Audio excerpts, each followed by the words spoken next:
Once a giant, always a giant. For me, it's only a giant. Again with another film session, this time everybody's favorite undrafted rookie, Elijah Chatman. Now, Elijah Chatman is a guy who was an undrafted rookie, like I said, undrafted rookie free agent, and he wasn't even a guy who was picked up on the designated undrafted free agent day. He was a guy that the Giants invited to minicamp, rookie minicamp, and stuck. He just has stuck here since then, and he's a guy that's turning heads. And I mean, you got to be happy for the guy. He said that the Seahawks were interested in him, but they just flat out told him he's too small. So this is just something that goes to show you that it does not matter where you get drafted. It doesn't matter if you get drafted. It's about who the best players are out there on the field. And this isn't me saying that he's arrived. And as you see in this film session, you won't even see that he has arrived. But what you will see is a guy with some great qualities that I think we can really build on. So this first play is Elijah Chatman getting a one-on-one. And it doesn't really do anything special, but you see some of the twitchiness that he has. And you see him draw this holding penalty after Dex and Thibodeau and Burns are getting a lot more attention than he is. So let's take a look here. So you see Dex is getting doubled. Burns and Thibodeau are kind of bending that corner. So guess what? He's got to step right up into Elijah Chatman's arms, and he gets held. So there's no sack here, but it's a sack that he would get. And this is something that I think whoever is in that 3-tech position this season is going to have a lot of opportunities to just stay patient, rush in the proper lane, and you will have sacks pretty much handed to you. So Elijah Chatman has had to listen his whole career, his whole life, about how he's so short. He's listed at 6 feet, but let's be real. I mean, he's not 6 feet. Maybe be 5'11", maybe. Either way, he's had to hear a lot about how short he is, at least in the recent couple of years at defensive tackle. And let's just take a look here at 94. Let's take a look at 94 and look how much lower he is. If I can find a way to draw something, let's see. Let's look how much lower he is than everybody else. He's lower than everybody else on that defensive line. I mean, that's as low as you can get. And some guys physically can't get that low. You see DJ Davison playing that in between 0 and a 1-tech. You see him, basically, he had to spread his legs and kind of squat down to get that low. Same thing with, I think that's Ryder Anderson, maybe over there. Can't tell, that may be Boogie Basham or Ryder Anderson. Either way, you see how low these guys, how much effort these guys had to get into to getting this low. And you look at, you take a look at Elijah Chatman, and he's already down there. He's having no issue. Like, look at that stance, man. That's ridiculous. It's ridiculous. So this is just going to help a lot with leverage. And let's watch him come off the football here. He's already under the offensive line. And he kind of gets double teamed and kind of washed out here. But as he, becomes more of an experienced player, he's going to be able to start holding the fort here. And he's going to be able to make some noise. But again, he's a work in progress. He's a work in progress. But this is about as low as you can get. So in this next play, this is that play where Brian Burns absolutely, put this tackle in the spin cycle, hit him with a ridiculous spin move to the outside. But take a look at 94 here. Again, lower than everybody else out here on the field. And he's just going to come through with a nice bull rush here. Nothing special, but just show the get off, the push, getting his hands inside, jacking this guard up, jacking him up. Look at the hands inside here and the extension. When he hits guys, they move. Now, I'll get into some things that I think he can improve on. That'll just come with time and development. But when he gets his hands inside and in guys' chests, they move. And listen, this is a guy that we're not even looking. We're not looking for this guy to be the guy. We're not looking for this guy to come and get 10, 12 sacks. We're not looking for him to even get 7 or 8 sacks. We're looking for him to be in the right place and to make some noise in the pocket along with the rest of the guys there. And that's what he's doing. You look at Burns there. He's going to hit the quarterback. Thibodeau is turning the corner. Dex is always in the way. And you see the pocket is collapsing. And 94 is helping doing it. So you love to see this kind of stuff. So now I'm going to show a couple of plays. I'll get back to some positives, but I'll show a couple of plays where I think he can improve. And again, this is a guy who was a street free agent who got on in rookie minicamp and is basically looking like the best 3 tech we have. The way he's playing versus the rest of these other guys are playing. But again, these are some plays that I think he could have done better on. I noticed most of the issues are in that run game. So 94 is your left defensive tackle here on the screen. And a lot of times he can drop his head, being so low to the ground. And he can also be a guy who just kind of loses the ball. It could be because he can't see over these offensive linemen. It could be because he's just focused on what he's doing. But you're going to see him here. He's got to be able to stay as square as possible. Look at, this is a linebacker here. But ideally, you want to see how 53 looks here. You want to be as square as possible. You want to be as square as possible so that way he can go this way, he can go this way, or he can just hold firm here. So the object is you want to be square. And look what happens here. He kind of swims past the first guy. We'll let it play. He kind of swims past this first guy here. And then he gets washed out. And then he turns around here and gets pancaked. And that's the problem here is kind of gets washed out here because he's not able to stay square.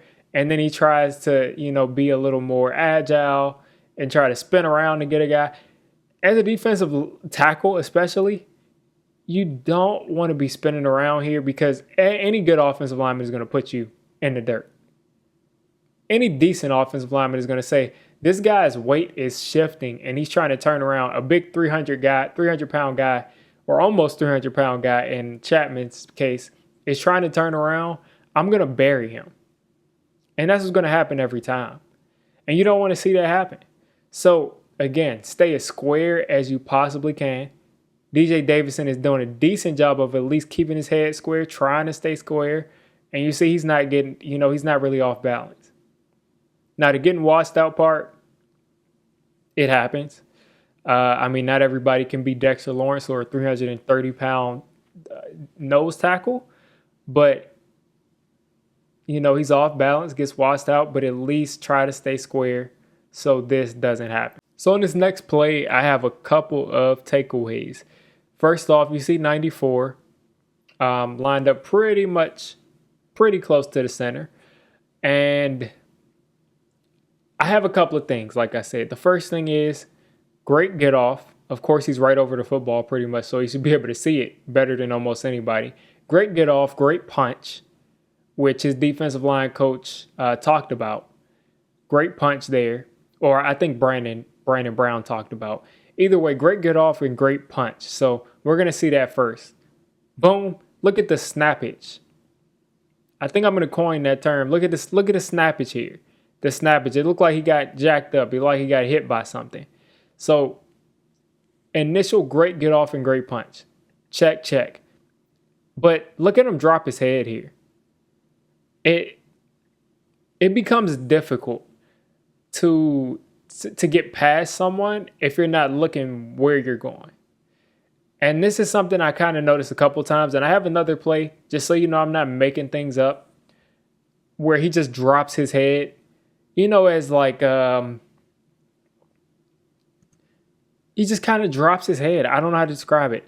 You know how like when you're trying to push something and you just drop everything so you can get as much leverage as possible. Now, that works to a certain extent, but at the same time, you got to be able to see, he's a short, quick, he's stout, he's strong, but he's also a quick guy. So I want to see him getting past people. I want to see him using moves. He's a guy that I think could have a nice spin move, a nice rip move. I don't want to see him trying to bull rush to the point to where he has to drop his head. Because once that happens, you're not looking at the quarterback. You're not really sure what's going on. You're almost getting tangled up with Isaiah Simmons there. I don't really want to see you drop your head like that. So I think this ends up getting completed. But again, let's come up with something else so we're not dropping our heads. And this is another instance where, the arms, he gets that initial connection with this offensive lineman's chest.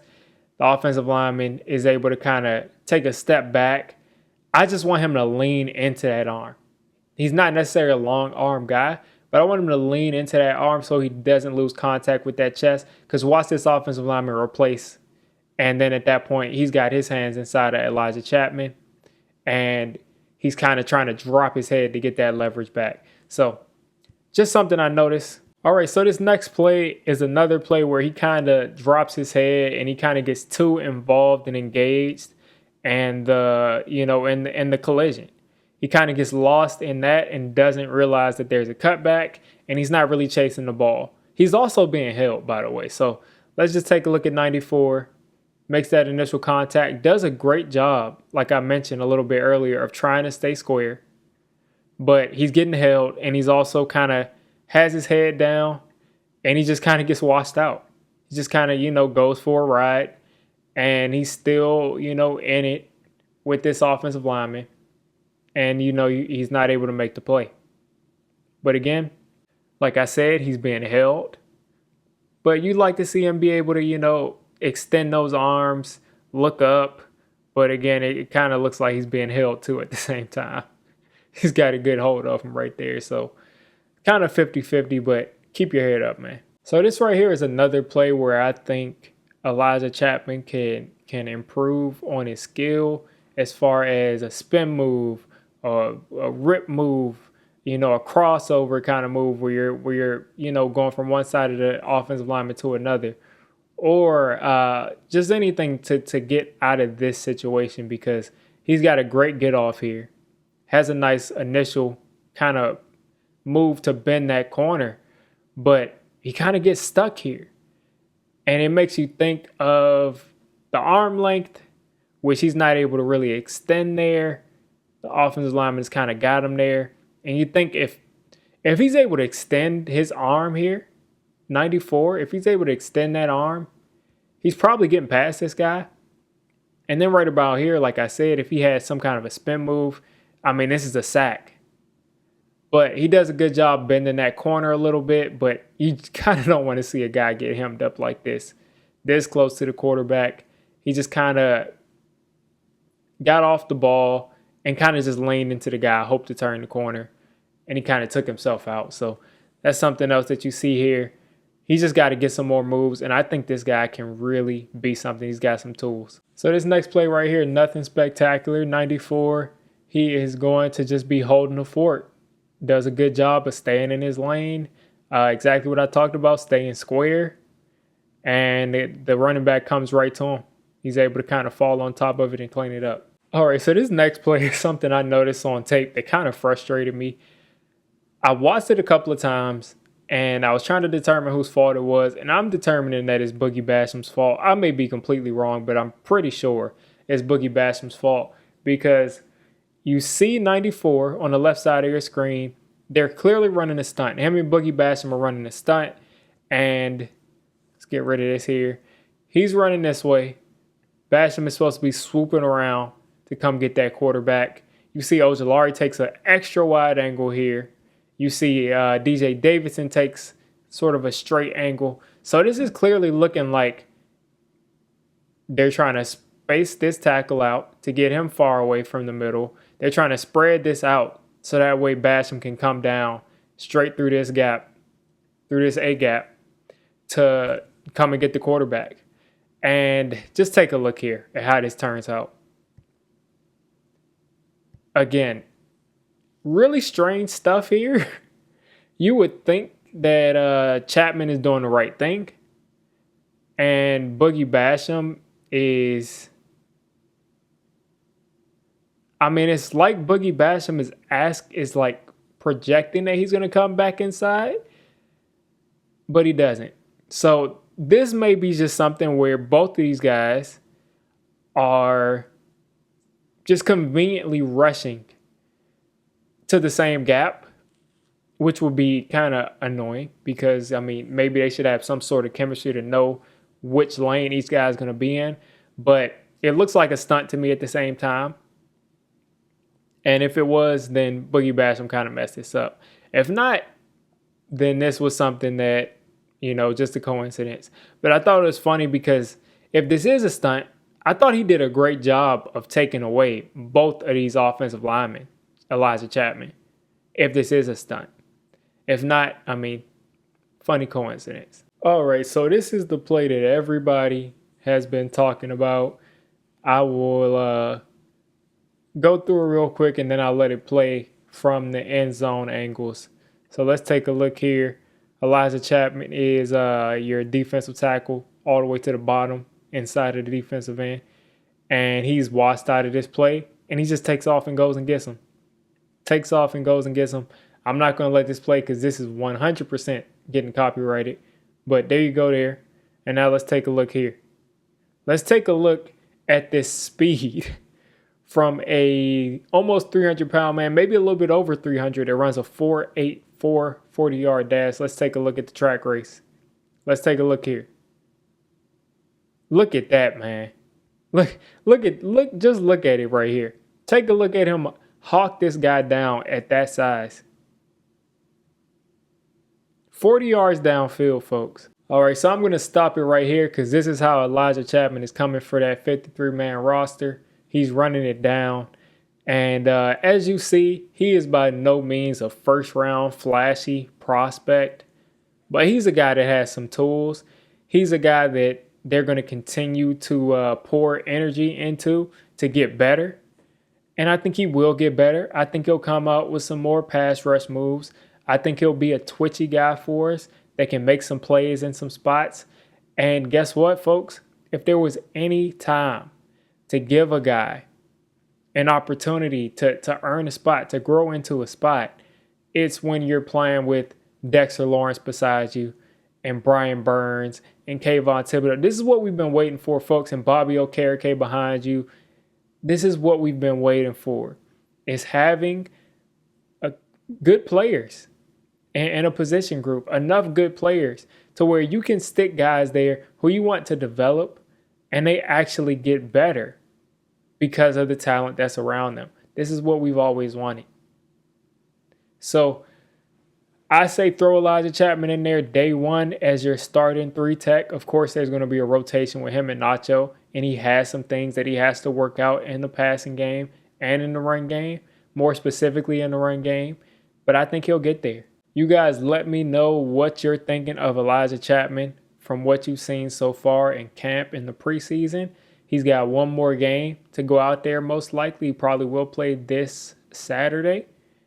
And we'll see how it goes, folks. Again, let me know what you're thinking of him down in the comments. If you made it this deep into the video, come on, just hit the subscribe button. I make Giants content primarily, draft content secondarily, and during the season, I'm going to be doing a lot of reacting to pretty much most of the NFL games and everything NFL. So if you made it this deep, go ahead and join the D6 squad.